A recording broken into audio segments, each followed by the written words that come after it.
Please welcome the Walking Dead panel, Cooper Andrews and Tom Payne. Keep it going.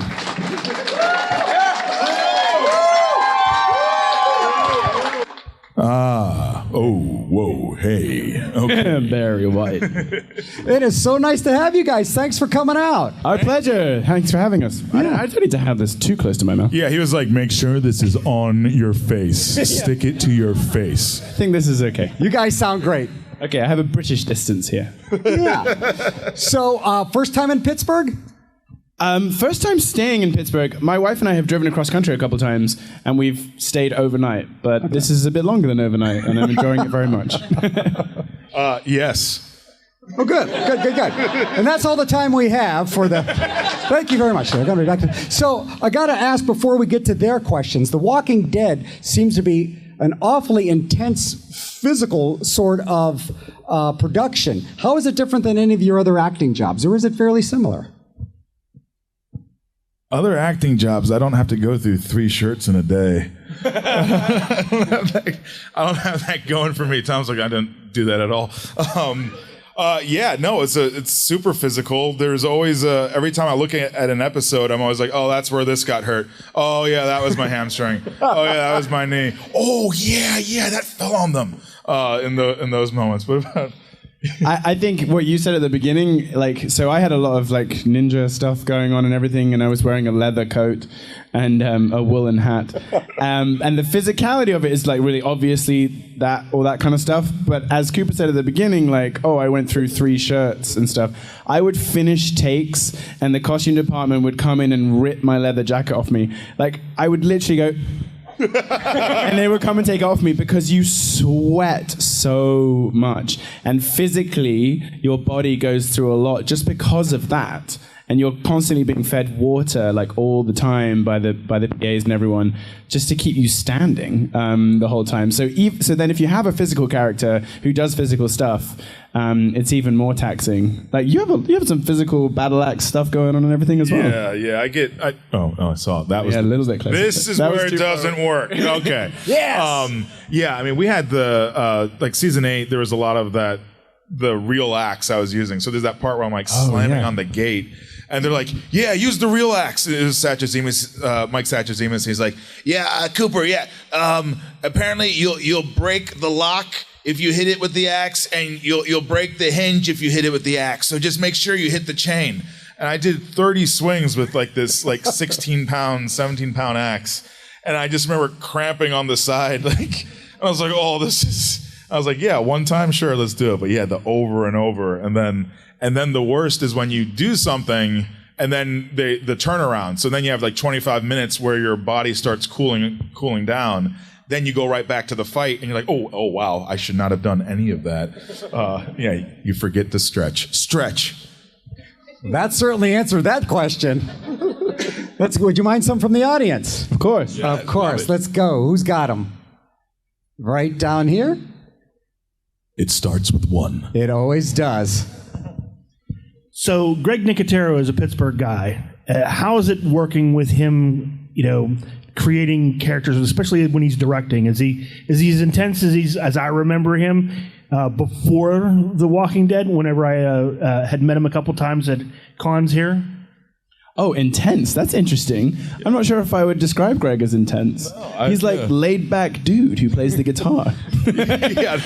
But as far as the walkers go, it's a huge part of the show, obviously. I would say, at least 50% of the show is the walkers. And if they didn't have Nicotero and his team on the show, it wouldn't be the same. The inventiveness that they have and the attention to detail and quality of their work is really, really amazing for a television show.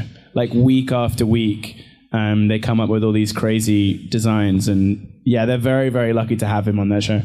Yeah, Greg's one of those people where I think my first experience as an actor with him, as a boom op, I'd known him for years, but being directed by him, there's this scene where they're like, all right, everyone pulls out a gun. Jerry pulls out his axe. So I pull out my axe.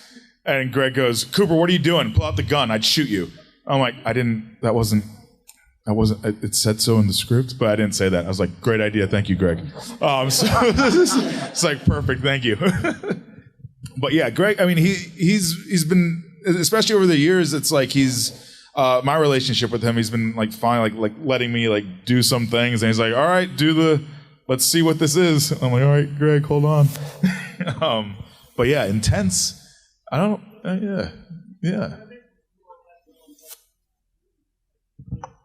Oh yeah, he's great. insanely good at what he does. Super focused. And like you said, there'd be times where it's like, everything's ready, it's about to be this big explosion action. Okay, and then he'd come in like, okay, put more. I just need to see more blood in your mouth, man. Just more blood. Let me just see your teeth are too white. Okay, and then like he'd sprint back to Village to watch it from there. Okay, so it looks like we have a question from the last row, last seat in the whole event. Let's see who's got it. Oh, okay. When you were on The Walking Dead, did you ever feel weird when your character got called Jesus? Yeah. Yeah, I mean, kind of. I mean, it's just another name at the end of the day. Yeah, it's just another name. And people would come up and ask me, like, oh, why is he called Jesus? And I'm like, it is nothing more complicated than he has long hair and a beard, and he's a nice guy. That's it. And, like, that's, it's like any other nickname, And Jesus was a cool guy. So it was really fun to play. I mean, in my personal life, it is very, very strange that people yell it at me in the street or whisper it as they walk past me. It's really a fun time, but it's amazing at the conventions because everyone is shouting and enjoying it. And it was the best thing about being on the show is that there is a really nice community around it, and everyone has a lot of fun with it. So it was cool. I love playing the character, and I love being called Jesus. It never gets old. It's great. All right, right back there. All right, I have two questions if you don't mind. One for both of you. Is it ever weird, like, seeing yourselves on a big show? Like, if you ever watch The Walking Dead, where an episode you're in, is it ever weird for you? For me, every time I see my face, I think automatically, I'm like, oh, this show went to crap. I was like, what did they do? It's always for me, it's always like a bite my finger and hope this went well, because like we at the end of the day of filming, I feel great about it, but then you're also like, well, let's see what the editor wanted, and then or what they thought was good, and then you're like, was that my best take? Oh, is that? And so it's I have like a few months where I can watch myself, and then I can't.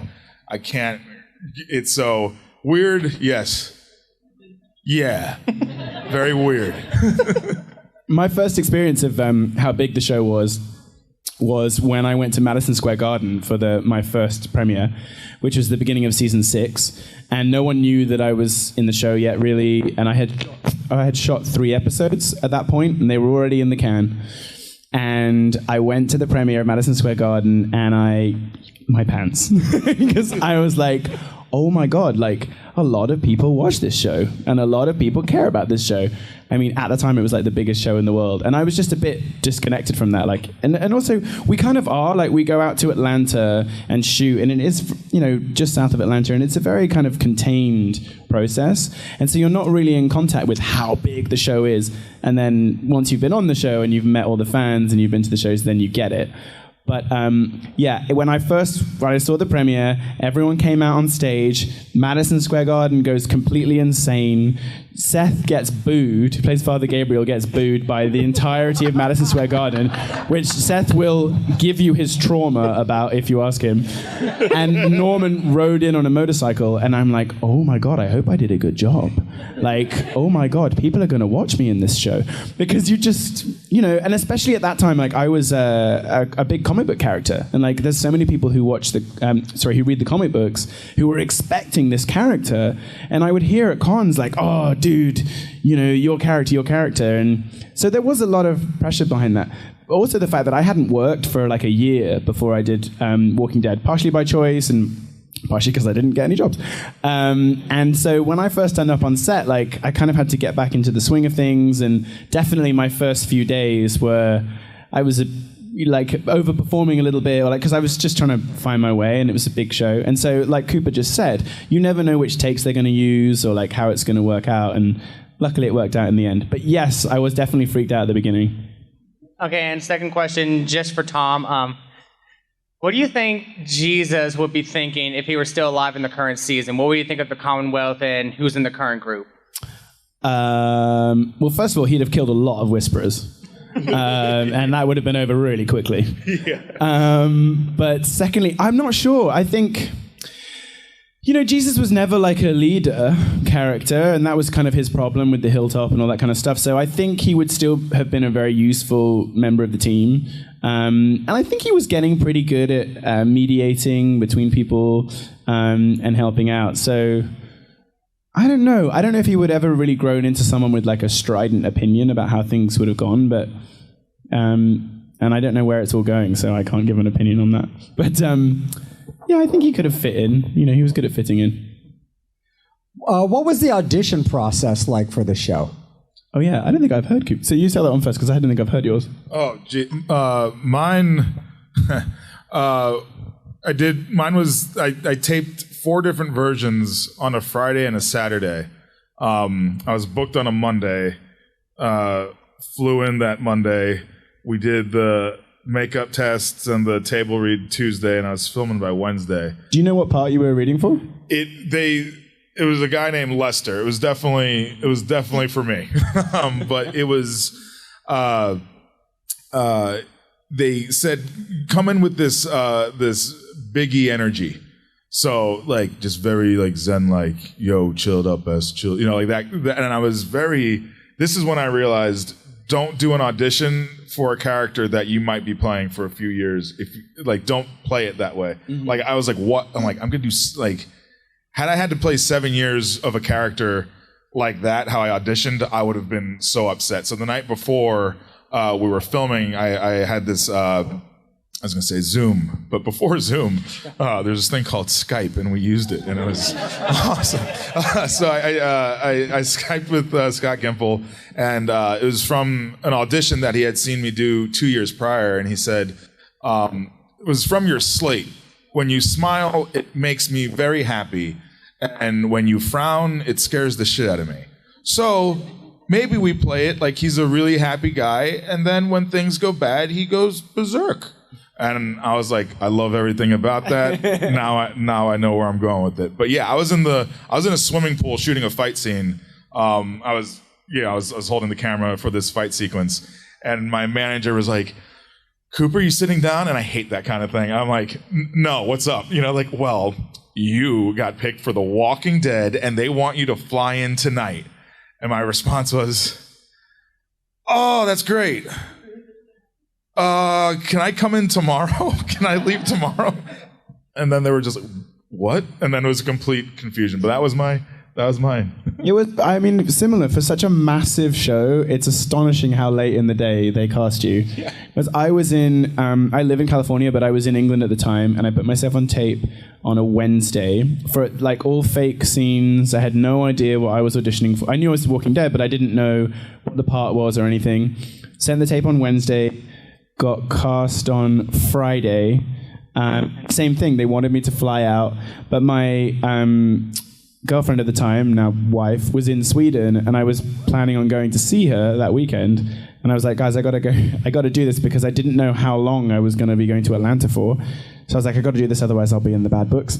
So I flew to Sweden Saturday morning, and then Sunday flew through London to Atlanta and started shooting on Wednesday. And I had to get fitted for a beard, because they had a lot of vision when they cast me, because I had short hair and no beard, and they cast me for this character with long hair and big beard. So I had this whole fitting in London, then flew to Atlanta and started shooting on Wednesday. So it was really, really quick.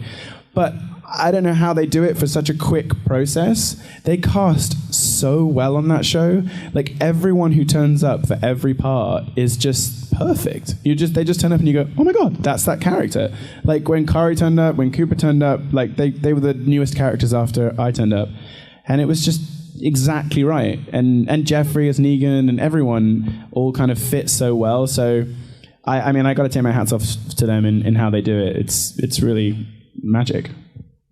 Question right down here. Hi guys, how's it going? Pretty well. First of all, thank you for coming out and sharing all of your experience with everybody. Fantastic to see you guys up there. My question is sort of a technical one, background of the show and everything. It's common to hear accidents on screen that become part of canon and become part of the movie. And this is for both of you. If you could share, if you know of any accidents that turned out right and made the scenes. Turned out right. It made it in the scenes. It didn't turn out. I didn't think. So there's season 8. I have this scene where I am in this moving truck with Simon and his folk, and I'm like, I stand on the thing. God, I remember this. And then I have to like fall on my knees, and then I just slide down the moving truck ramp. So that friction is gonna cling to your pants. And so pretty much by the time I slid down, I'm half mooning everybody. And then we have we have Simon giving like a 4-page scene, and I got the guy with a gun to my head trying to pick up my pants for me, like while still being like, I'm gonna shoot you in the head, let me just help you with this with my shoe, no one's gonna notice. And I'm like, okay, surely they won't use that. So apparently I have a big butt. So regardless of whatever the angle was, I'm like, that is on the show forever. So is it really in there? Yeah, I mean, maybe not that take, but every time the pants came down a little bit. Oh my God. And I was like, great. I remember because I was in that scene and just watching you crash down the ramp was kind of terrifying every time. Oh, yeah. I was really worried for you in that scene, which was good because that's how I was supposed to be. So that was fine. I don't remember anything, actually. If I do, I'll bring it up. But I don't remember anything. Oh, actually, I do. I do remember one thing. So Walking Dead shoots really fast. Like there's 3 cameras a lot of the time. And I did a lot of work on my fight choreography and everything. And what's really important for shooting fights and stuff is getting the angle right so that the hits land and all that kind of stuff. But sometimes when you shoot really fast, you're not necessarily going to get the right angles, and you're going to see that I'm not really hitting someone, and you'll see there's a massive gap there. So there was one bit when, I guess this was season 7, when the hilltop gets a bit overrun, and Maggie ends up using the big tractor to kill a bunch of walkers. And so I come in, and I'm like kicking ass. So there was a move that we shot that was meant to be a knee to the face. So I jump off a trailer and knee the walker in the face. And if you're shooting it from behind the walker, that would be fine. But they chose a shot which was from the side, so you could see that I missed the walker by about this much. So what they did was they CGI'd my leg. So it looks like I kicked him in the face. And I was really impressed. I was like, cool, that makes me look great. But because, I mean, I'm sure it cost them a lot of money. Because, I mean, they must have seen the edit on, well, he's like 2 feet away from the walker. This is ridiculous. So they gave me an extra leg. So I kind of got, like, I'm like kneeing here. So I guess I've got, you can't see this part of my leg, but I've got like 2 feet. Anyway, I was really impressed by that. But yeah, that's, okay, I just remember that. Another question from that side of the room? What's your favorite episode? I liked my first and last in the show. I was really happy with that because on the show with as many people on it, like you just hope for moments that make you stand out and give you some fun stuff to do. And even after my first episode, like it really resonated with fans, and they were always coming up to me about that. So that was really fun. And then my last episode as well, because I really enjoyed that, spoiler alert, that was like a real like instantaneous lights out moment, and it was still like a kind of shocking, surprising thing. And it introduced the whole new bad guys. So I was happy with that. Because at heart, like, I'm a storyteller, and like, it's not necessarily about me. It's just about what tells the story the best way. And I really liked that moment in the show. Yeah, no, I'd still love that fight. Yeah, it was awesome. Yeah, that was so cool. Mine, there's so many moments, and there's my favorite episodes of that we shot, and favorite episodes that we just like behind the scenes that I enjoyed.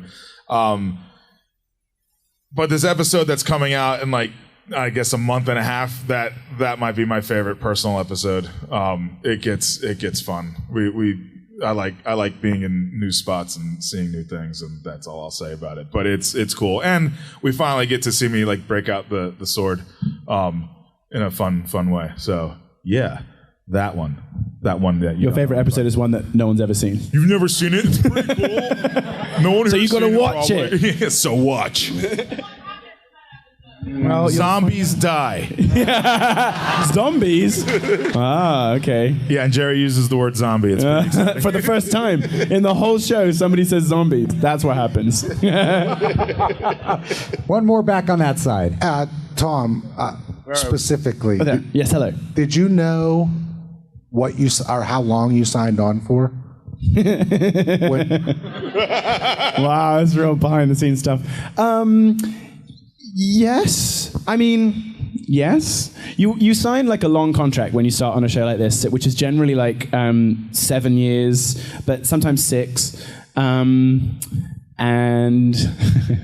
after 3 years, you can renegotiate your money, basically. And so actors choose to do that, and like networks choose to do that with you, or they choose not to do it with you. And they killed me before we did any of that. I don't think there's any coincidence there. I don't know.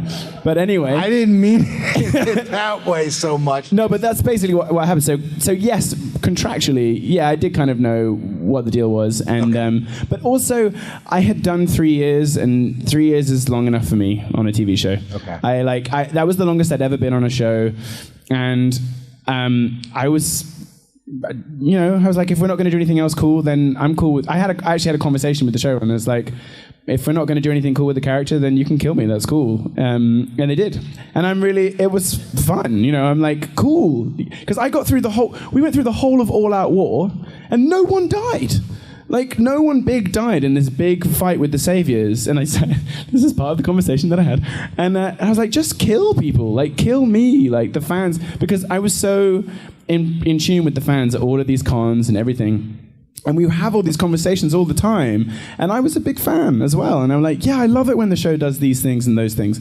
And if that means that I'm, sacrificed in service to that, then I was happy with it. And I was really happy with how it ended. It sounds like I was annoyed about it, but I wasn't really at all. I thought it was perfectly timed and worked out well, yeah. And if you were both watching the show as a fan, besides yourself, who would your favorite character be? Is your favorite character you? I liked my character. I love my character. I don't know, I can't. I was like, that Jerry. He's the best. Look at him, just standing. No, my new favorite is Mercer. Oh yeah, he's cool. Yeah, I dig that guy. Yeah, Mercer, and then before that was Shane. As my favorite character. And I always say this, but Shane doesn't sound so crazy when we look at season 4 and on. It's like, oh, actually, he kind of said it. And he wasn't even the worst of it. It's so he saw it coming. Yeah, I think some of the best characters were close to the beginning as well. I love Rooker's character Merle, who's just people who come in and had a real strong impact. And Shane, I love Stephen Yeun. There are some cool characters in there that made a strong impact, which I really, really enjoyed. Yeah, I like Merle and Shane, I think. Let's go to the other side of the room. Right over here is a question. I got a question for Cooper.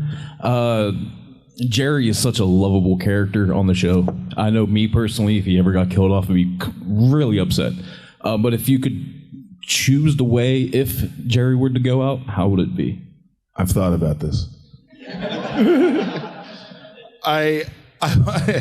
I was always like, all right, they can't take time for everyone's death, and so I wanted to show me surrounded by this many walkers, all right, dead, me like chewed up a little bit with a axe in the tree and just eating an apple and just chewing it, and then having a whole episode of Jerry dying for 1 hour by. I want to take up the whole time, and everyone would just. And it would be a clip episode. So people would come to me and I'd be like, what was your favorite time around here? And then we would go into flashbacks and they'd be coming back with Jerry on a tree dying. So it'd be like Carl dying in the sewer for a whole episode. Yes, just a clip episode. But mine's at the a tree. Yeah, you have a nice vista. Yeah, there's a tree. Yeah, that's great. We're going to stay on this side of the room with a question here. Does being on a set of a zombie movie kind of ruin that genre for you, like as a viewer of movies now? Actually, more critical of it, but I don't know. I enjoy it more. I'm always like, I was talking about it with someone just a few moments ago where it was like, what would you do if these it was the clickers. In here. Yeah, it's like, what would you do if you had runners, and sprinters, and I'd be like. I don't know. So when I watch the other zombie things, I like to see like, what would I do? I'd die. Yeah, I think it's because Walking Dead is very much like more kind of Dawn of the Dead show as far as like how the walkers behave. I'm a big like 28 Days Later fan, and I can't wait for the Last of Us show because I play those games and they're amazing. And same thing, but they're like fast walkers, which is a whole different thing. So no, it hasn't really ruined it, but I do think that The Walking Dead has been on for 11 years now, and I think it's quite hard to do that type of walker or zombie now without being compared to The Walking Dead. So I think it might have not put a nail in the coffin, but just kind of slowed down that way of doing it now. And I think the faster ones or something will be more of a deal now. I can't wait for The Last of Us. I think that's going to reinvent it again. Yeah. And right down here, another question. Hello. So one of the most interesting things I thought about The Walking Dead was that it launched something like Talking Dead, which followed it, and now there's versions of that exist for a lot of popular shows. What were your guys' experiences like on that, doing kind of that after show where you get to talk kind of directly to the fans? For me, I love Talking Dead, but there's the one issue with it is that we're still, a lot of the time, we'll still be in the middle of filming when we do some of them, or we'll be like, wait, did this episode come out? So I'm constantly watching what I'm like, oh, don't talk about that. Don't, and I'm like, so I get very like stuttered and I get in my head. So I enjoy it, but it's also like don't spoil anything. They literally have a sniper on you. But that's like a whole experience of being on The Walking Dead, like constantly. Yeah. I was just saying earlier on, it's like so much nicer for me now because I don't know. I know a little bit now because I ask because I want to know what happens at the end now. But I've been like out of it for a while and I don't have to keep those secrets anymore, and that's just amazing. Like it is a definite sense of relief when you leave that you don't have to keep any secrets about the show anymore. But I thought that was very prescient of AMC to do that. Like the fan culture has become so huge over the last 10 or so years, and I think it was a really cool move for them to do that, and it engaged the fans even more and helped to build the show. Absolutely. It just brought the water cooler onto TV, basically, and everyone's like having their theories and entertaining their different ideas about everything, and that's what we do at the cons, and I thought that was a really clever thing that they did, and I love being on it. I thought it was really, it's always fun to go on there and mess around with Chris and have a good time. It also shoots near my house, so it's great. So I got time for 2 more questions. You guys are headed back to your table to sign after this, am I correct? Absolutely. So great, they're going to go back to their table after we're done. We got time for 2 more, one right here. I have a very complicated question. Okay, we have time for it. You ready? Yeah. Okay. It's for the 2 of you. What's your favorite scene that you guys are in? So in a few weeks, there's going to be this episode. But ones that I've done, like all my scenes with Kari, any Ezekiel Jerry scene, I just enjoy because we get along so well, and then it's almost like if you laugh, you ruin it. Okay, don't laugh. You don't laugh. I'm not gonna laugh. And then and then we have these scenes where we have that sort of like in our heads of like we're just giggling about some stupid stuff, but it's all these blurs with him. But yeah, like my scenes with Kari are like my favorite scenes. I think having Norman Reedus chase you around a field is always fun. In the middle of the summer sun in Atlanta, watching him gasp for breath is hilarious. That was pretty funny. Outside of that, like I was really lucky to have at the beginning, because of like my role in the show, I was lucky to have scenes with kind of all of the main players at once, which was really, really cool. Yeah, that was, and I also got, I was just asking Cooper before we came out, did you ever get one of the lines just before the titles? And Cooper said no, and I'm like, because I remember I had that line, your world's about to get a whole lot bigger, and then it went to the titles, and I could have died happy then, really. I was like, this is so cool, like this iconic television show, and I get one of those lines that cuts into the titles. Like, that was really fun and exciting. So yeah, I mean, there are loads of moments on that show, actually. Loads of great scenes that you're like, I can't believe I'm doing this. This is super fun. I mean, there's a few that stand out. So yeah, Norman chasing me around a field is definitely one. There's one of the first scenes, or is my second episode, and it's when you introduce Rick and everybody. Yeah, when they're all behind me, and that was really cool. That was awesome for me for a few things, and it was also devastating for me because that's also when I found out that it was Glenn and Abraham. Because Christian, when we did the on the sides of the script, Morgan goes, "Who died?" And then Christian was making fun of it because on the side she goes, "We lost number 1." Oh yeah. We lost number 2. And so we're doing this wide. I forgot that. Yeah, we're doing this wide shot of everyone coming in, and it's like, "Who died?" And then it's like Glenn, Abraham, and that's when I'm first finding out as a fan. I'm like I'm just reacting to these things. But in that same scene, Andy's coming down. He's like, "Kang, Ezekiel," and I have the thing, and I wave at him, and he gives me this like the people's eyebrow from hell. He's like, looks at me like that, and then he continues this thing. I'm like, oh, I pissed him off. He's so angry. And then he comes up to me after the scene. And he's like, "Did you just effing wave at me?" And I'm like, "Yes." "That's effing awesome. Do that again, please." Yeah, dude, I almost cracked up. Do that. I was like, whoo. And I was like, so yeah, that was the scene. I remember that scene well. And one last question, and once again, they'll be back at their tables when we're done. Here's the last question. Hi, I actually have 2 questions. One for Tom and then one for both of you. Tom, with doing Walking Dead and The Prodigal Son, which one would you say was your favorite to film? Oh, come on.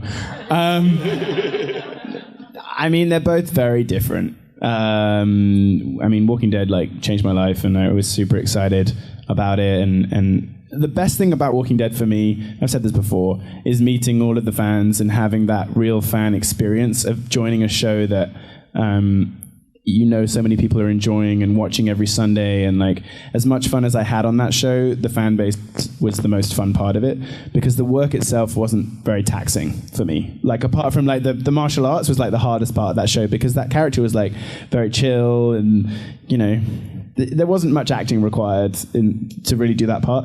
Prodigal Son was, and I would talk about that as well. Prodigal Son was do all of the acting you can possibly do and do it right now, from 5:30 in the morning until 8 at night. So it was and I was also the lead of that show. So it's an amazing. You take on another responsibility when you're that. So you're the head of a cast and a crew and everything, and it's very rewarding, but it's very, very draining, but very rewarding. And I loved working on that show, and I got to do great scenes with Michael Sheen and Lou Diamond Phillips and all these amazing people that I really admire.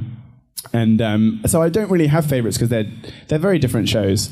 But I definitely, as hard as it was, because Walking Dead, one of the hardest things about being an actor really is not working.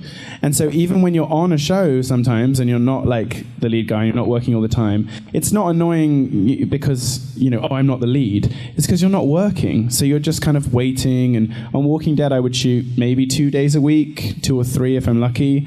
And on Prodigal Son, I was there like every single day. And that's everything you want. You want to work as an actor. So in that sense, I enjoyed that more. But Walking Dead will never leave me. That's why we're just all bonded together forever, and that's amazing. And I'm sure like in 20 years we'll all do a retrospective and we'll all get together, and like it's amazing. What an amazing thing to be part of one of the biggest television shows ever. I feel very fortunate. Yeah.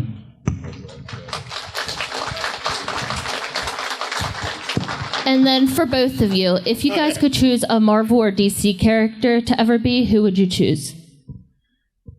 Oh. I got to mess around with, I did that animation of Aquaman, which was fun for me because I grew up watching, like Kevin Conroy, Batman, Robin, and just having like all these, this DC influence my entire life growing up. So I would always want to be a DC character. But you're in DC though. I am in DC, yeah. So I'll take Victor Vasquez. No, but yeah, Lobo was someone I always wanted to like mess around with.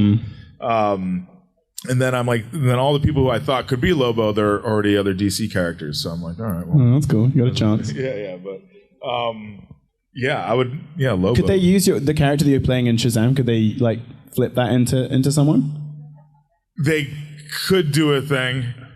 I wouldn't want it to happen. Everyone's like, what happens if you get Shazammed? I'm like, I would have to wear a harness and I'd be in a lot of pain. And I don't want to do that.